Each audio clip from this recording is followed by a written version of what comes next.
O assunto idoso é de extrema importância. Só para dar um dado que o Dr. Cândido me passou aqui, em 2050 o mundo terá mais idosos que jovens. Então é preciso não só nos prepararmos para envelhecer, mas também nos prepararmos para receber idosos perto da gente. Então eu gostaria que o Dr. Cândido ocupasse esse lugar. Ele vai abrir aqui um computador. Nós vamos receber Dr. Rodrigo, por favor, ortopedista, sente-se ali na ponta de lá. Do lado dele eu vou convidar para ficar a Júlia, que é fonoaudióloga. Júlia fica ali entre os dois. E aqui, Matheus, você que é nutrólogo, bem-vindos. Os microfones estão à disposição. Vocês podem fazer qualquer tipo de pergunta e o objetivo é esse. É esclarecer dúvidas, falar, tirar alguns preconceitos, mas especialmente informações que nos ajudem a conviver com a velhice e com os idosos. Boa tarde a todos, super obrigada. E eu vou começar com o senhor, doutor Cândido, por conta da informação que em 2050 nós teremos mais idosos do que jovens. Quais são as características do idoso, a partir de que idade, quando é que a pessoa se torna uma idosa? É uma boa pergunta. Na verdade, não existe idade para o idoso. As pessoas acima dos 60 anos, elas com mais facilidade começam a apresentar problemas cardiovasculares, né? Deposição de gordura nas artérias, alterações do ritmo cardíaco e uma série de outras situações em que a bomba do organismo que impulsiona o sangue, o coração, começa a ficar mais comprometido. Então, não é à toa que as doenças cardiovasculares são as doenças que mais matam, porque exatamente é da importância e dos cuidados e da manutenção da saúde do coração que a gente consegue uma longevidade mais saudável. Bom, e aí passa pela alimentação antes de ficar idoso, exercícios, musculatura reforçada, enfim, nós sabemos na teoria isso tudo. O médico nutrólogo, que é uma especialidade relativamente recente, né, doutor Matheus, assim, pelo menos adotada como multidisciplinaridade, qual é a tarefa dele nessa questão? E me parece muito importante, o quanto importante é um nutrólogo para o idoso? A especialidade nutrologia, ela teve início em 1970, certo? Ela é bastante antiga no Brasil, mas começou a ser difundida em 2002. No idoso, a gente tem que ter uma preocupação maior, porque o sistema humano ele começa a ter uma dificuldade de absorção dos nutrientes. Então, normalmente, o idoso a gente tem que suplementar micro e macronutrientes para que ele tenha um envelhecimento adequado. Além disso, a nutrologia hoje, como ela é uma especialidade que vem inovando bastante, a gente começa a fazer um envelhecimento saudável a partir dos 30 anos, onde que a queda de hormônios, principalmente a testosterona, acontece nessa idade. E, consequentemente, também a queda de massa muscular e ganho da massa gorda, né, da massa de gordura. Então, esses pacientes começam a ter um preparo para o envelhecimento a partir dos 30 anos. E quando já está na idade mais avançada, a gente acompanha, suplementa também de uma forma mais agressiva. Então, existe uma dieta específica para o idoso, não necessariamente para emagrecer ou para engordar, mas para que ele se mantenha saudável. Isso, existe uma suplementação. Além disso, no mercado a gente tem vários tipos de proteína que pode estar suplementando esse idoso para que ele não tenha uma perca da massa magra, né, de massa de musculatura, e assim evitando quedas, traumatismos, fraturas, né, que possam diminuir a qualidade de vida do paciente. Falar em queda, doutor Rodrigo, o idoso cai muito. Por quê? E quais são as principais fraturas decorrentes dessas quedas e sequelas delas? Boa tarde. A gente na ortopedia costuma falar que a fratura no idoso é a ponta do iceberg. Na verdade, quando o idoso cai, foi uma série de fatores que levou ele a cair. O primeiro problema dele não foi ortopédico. Ele é um paciente diabético descontrolado que não consegue enxergar bem e anda e tropeça e cai. Ele é um paciente que não tem a musculatura boa, que quando ele tropeça, ele não consegue se defender, ele não consegue se equilibrar, e então ele cai. Ele tem problemas de equilíbrio, então fica tonto, ele desorienta, ele tem problemas cardiovasculares. Então, o problema ortopédico não é um problema de osso, ele é um problema do ser humano. O ser humano tem que ser tratado como um todo e não por pedaço. Quando se olha um ser humano idoso, ele é um ser humano. Tem que se saber desde a casa dele como funciona, até as doenças que ele tem, como ele vem se equilibrando. Então, muitas vezes o que acontece? A gente atende um idoso que está com artrose, que está com dor, e tem que ser orientado o quê? Você está se alimentando bem? Você tem problemas cardiovasculares? Você fica tonta? Na sua casa tem tapetes para você escorregar e cair? À noite fica lâmpada acesa, não é aquela lâmpada pouquinho, é a lâmpada acesa mesmo. Não mude os móveis de lugar. O idoso ele tem dificuldade de se adaptar. Uma vez que ele lembrou que a água dele está do lado direito, coloque sempre do lado direito. Não ficar mudando, ele não consegue se adaptar tão rápido. Na casa você tem um banheiro ou uma armadilha? Porque muitos banheiros têm tanto coisinhas que ali é uma armadilha para o idoso. Será que no meio da casa tem apoio? Será que o idoso precisa? Será que na casa dele consegue andar?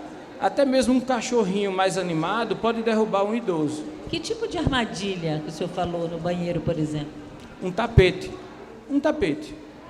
Às vezes em cima do tapete está seco, mas embaixo dele tem uma camada d'água bem pequena que é o bastante daquilo ali ser quase um sabão.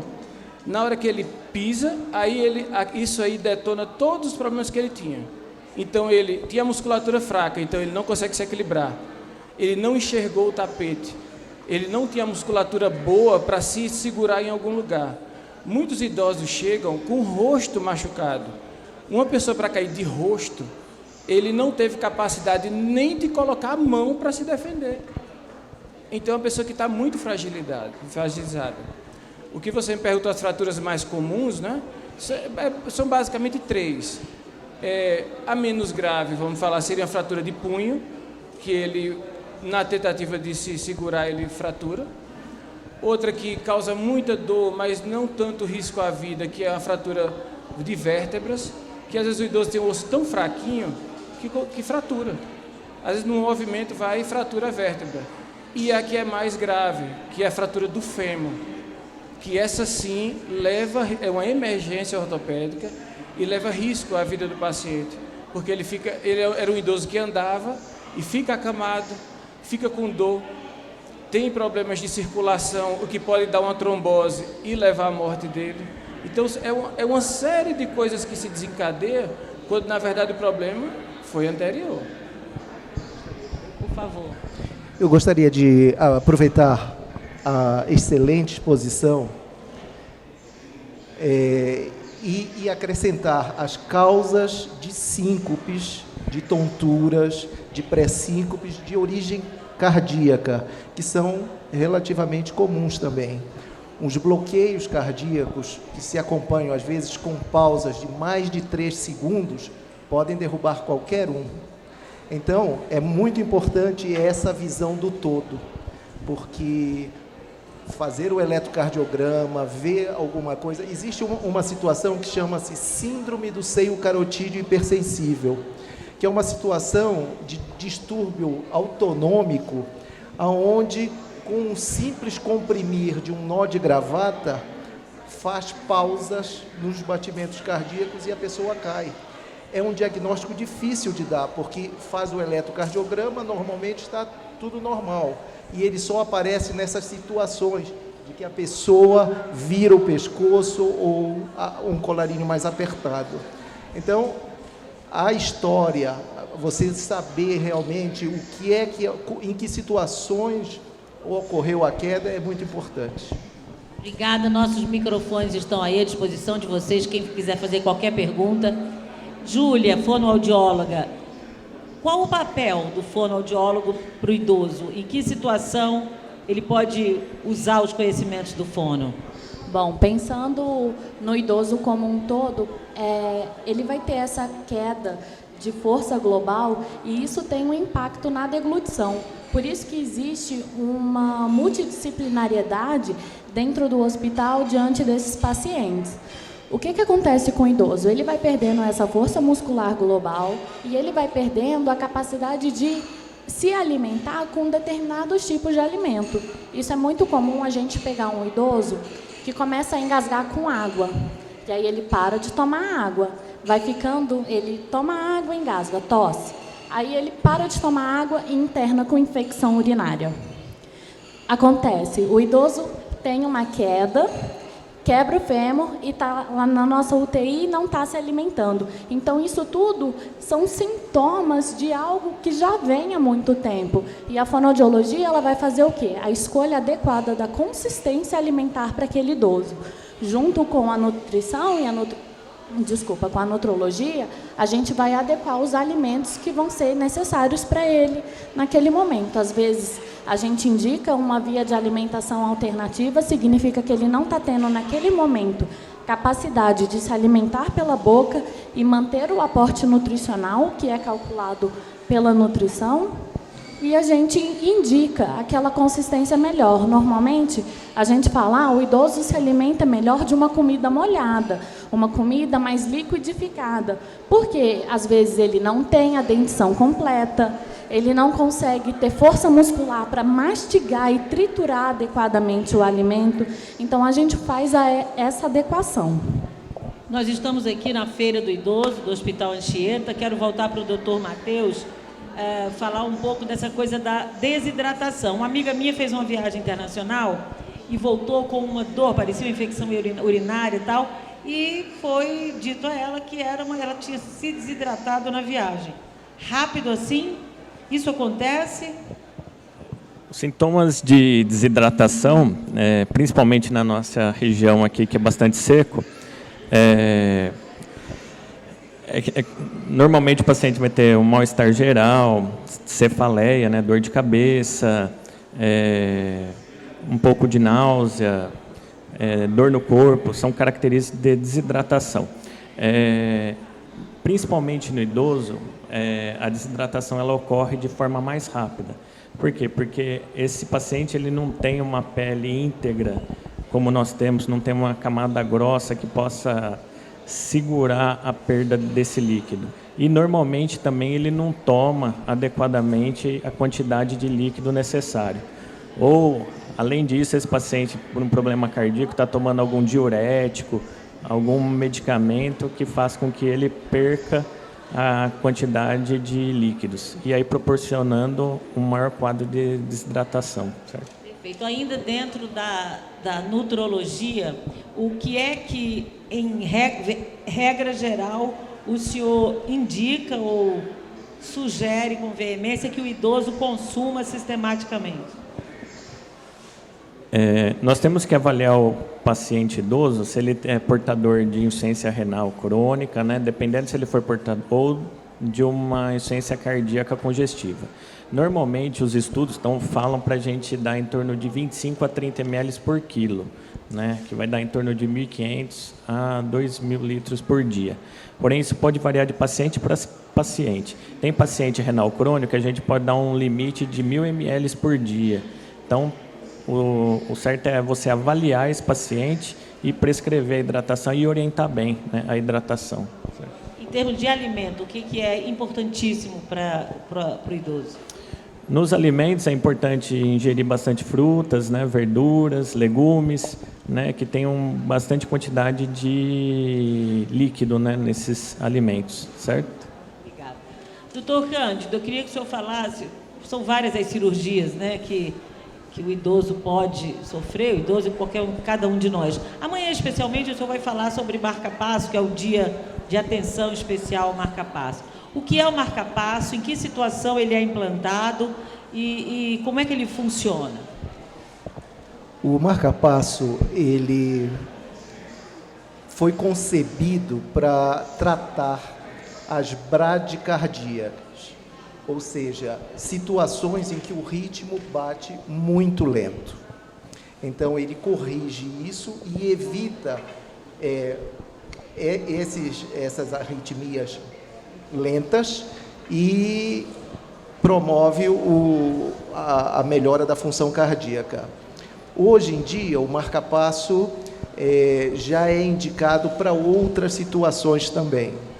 Existem situações de arritmias rápidas, são as taquiarritmias, as disparadeiras no coração que as pessoas falam. São situações onde estão as arritmias malignas, que podem levar à morte o paciente. Então, existem dispositivos que reconhecem essa situação e tentam, através de estímulos do marca-passo, cortar a arritmia. Se não for possível, aplicam um choque de alta voltagem, que, em última análise, é o que recuperará os batimentos normais do coração. É a cardioversão ou desfibrilação elétrica. São aparelhos especiais que são colocados para pessoas que têm este tipo de anormalidades. Existem outros tipos de marca-passo que são para pacientes que têm o coração fraco, ou seja, o músculo do coração bate com dificuldade, não só em número de batimentos, mas tem pouca força.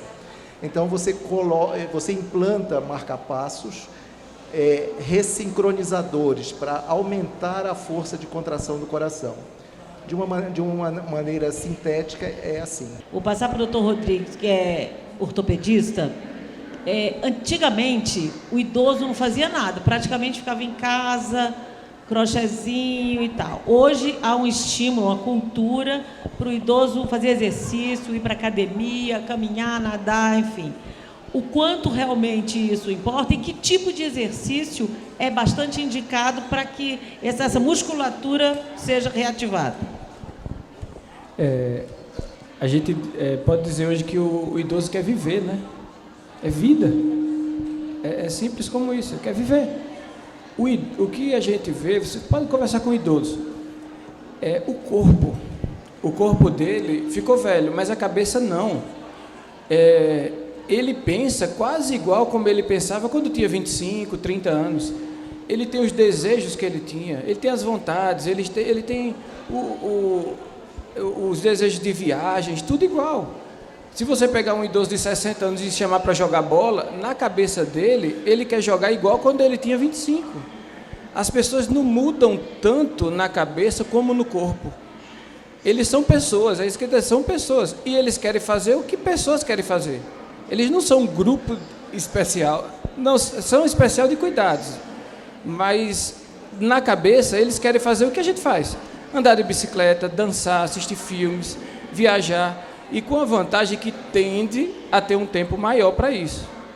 Então, o que a gente vê é que o idoso vai mais para a academia, vai para a natação, faz danças.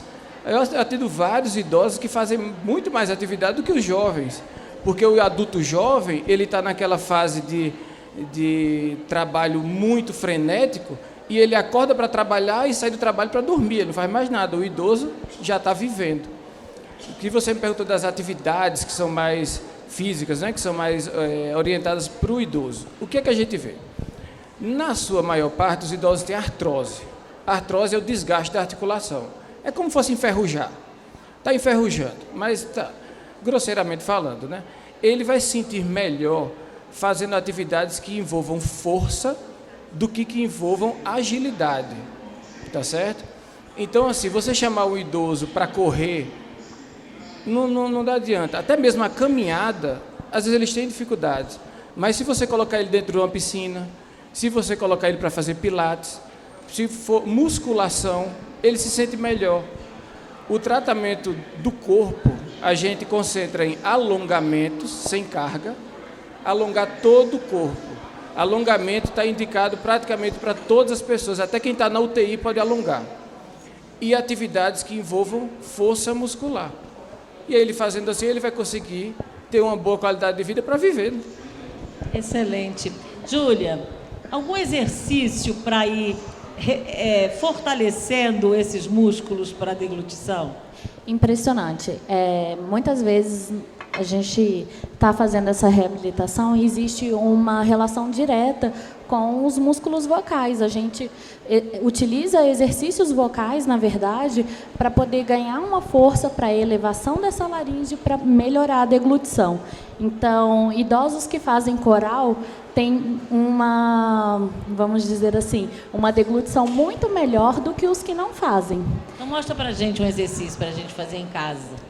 Então, um exercício que a gente utiliza muito e é muito fácil, é um exercício para elevar a laringe. A gente faz um I prolongado no nosso tom habitual e depois um tom mais agudo. Então, normalmente, a gente faz um I. Muitas vezes eu estou fazendo isso na UTI e falo, nossa, ela está doida. Não, a gente está fazendo um exercício para elevação laríngea, porque o idoso vai precisar dessa elevação para poder transferir o bolo da cavidade oral para o esôfago. Sensacional. Para a gente começar as despedidas, doutor Matheus, dentro desse quadro de aumento da população idosa, quais são as suas principais colocações sobre isso, principais preocupações, se for o caso, e seu recado para o idoso de hoje ou de amanhã? Que eu queria passar de informação é que não deixe, quando chegar com 60 anos, para procurar um nutrólogo ou um médico para ver o tipo de nutrição ou medicamento que vai melhorar a qualidade de vida dele. Hoje a prevenção é o melhor tratamento, então você começar a prevenir, como eu falei, com 30 anos, onde a gente tem uma queda dos níveis hormonais, queda do nível de testosterona, principalmente nas mulheres, procurar um médico, iniciar uma dieta, uma suplementação de micronutrientes, uma suplementação de macronutrientes, são as proteínas, fazer atividade física, no futuro, consequentemente, você vai ter uma qualidade de vida muito melhor. Com certeza você vai diminuir a chance de ter complicações como diabetes, hipertensão, né? Porque você vai estar sendo monitorado, tendo uma dieta adequada, fazendo atividade física, então as complicações são menores. E eu creio que a gente vê na nutrologia hoje, eu estou fazendo um curso onde eles estão hoje tentando melhorar o poder da mitocôndria e, além disso, fazer com que essa mitocôndria forneça mais energia para a mTOR, que é uma enzima que produz muita proteína para a produção de musculatura, principalmente para o idoso, para a gente tentar melhorar a musculatura do idoso. Então, estão muito avançados e eu creio que no futuro próximo a gente vai ter muita inovação na parte da nutrição. Que bacana. Onde é que o senhor atende? Eu sou responsável técnico aqui da nutrologia aqui do Hospital Anchieta, e agora eu estou abrindo minha nova unidade no edifício LED Águas Claras, fica próximo ao Shopping Taguatinga. Obrigada. Nosso querido cirurgião cardiovascular, suas palavras finais dentro desse quadro, doutor Cândido. Muito bem. As recomendações: toda pessoa quer ser idosa. Todos nós gostaríamos de ser um idoso saudável. E para isso, o corpo exige alimentação saudável, como o doutor Matheus falou, atividade importante, espantar o sedentarismo, botar o pé na estrada, consultar o seu cardiologista para ver se a sua pressão arterial está adequada, checar as suas gorduras no sangue, se não tem alguma alteração que precisa ser alterada, a parte de diabetes. Ou seja, nós vamos viver a nossa velhice, a nossa fase idosa, dos juros do capital empregado durante a vida toda. Então, é muito importante esse conceito. como o doutor Matheus falou, nós não vamos esperar chegar numa velhice com problemas para tratar. Então, a prevenção e essa visão de saúde é muito importante. Muito obrigada. Júlia. Bom, a minha recomendação são todas essas, dessa alimentação saudável, desse ganho e conservação da massa muscular, mas assim que houver o menor sinal de engasgo, dificuldade de alimentação, antes da gente excluir esses alimentos da nossa dieta, porque é muito comum o idoso parar de beber água, parar de comer folhas e parar de comer carne vermelha. São as comidas mais difíceis que tem. E ele necessita das folhas, dos nutrientes que elas trazem, necessitam da proteína da carne, e então ele chega para a gente bem debilitado. E quando houver o menor sinal dessa dificuldade de deglutição, que ele procure um fonoaudiólogo para verificar o que está havendo e o que pode ser feito. O quanto antes a gente consegue manter essa qualidade de vida. Sensacional. Obrigada, Júlia. Doutor Rodrigo, suas palavras finais. Brilhante apresentação, né? Fica até difícil para falar algo a mais. Mas o que é extremamente importante é viver e ser feliz. A gente não pode esquecer isso, não. A gente tem que fazer exames, tem que ter toda uma equipe médica, excelente equipe médica. Hoje a medicina é extremamente avançada, mas a gente não pode esquecer de ser feliz. E ser feliz como cada um gosta de ser feliz. Nós somos a equipe de apoio. O importante é a vida de cada um. A gente está para isso. Sensacional. Eu vou pedir a todos aplausos para esses 4 sensacionais, que a gente consiga envelhecer bem como eles estão dizendo que é possível. Muito obrigada, doutor Rodrigo, Júlia, doutor Cândido e doutor Matheus.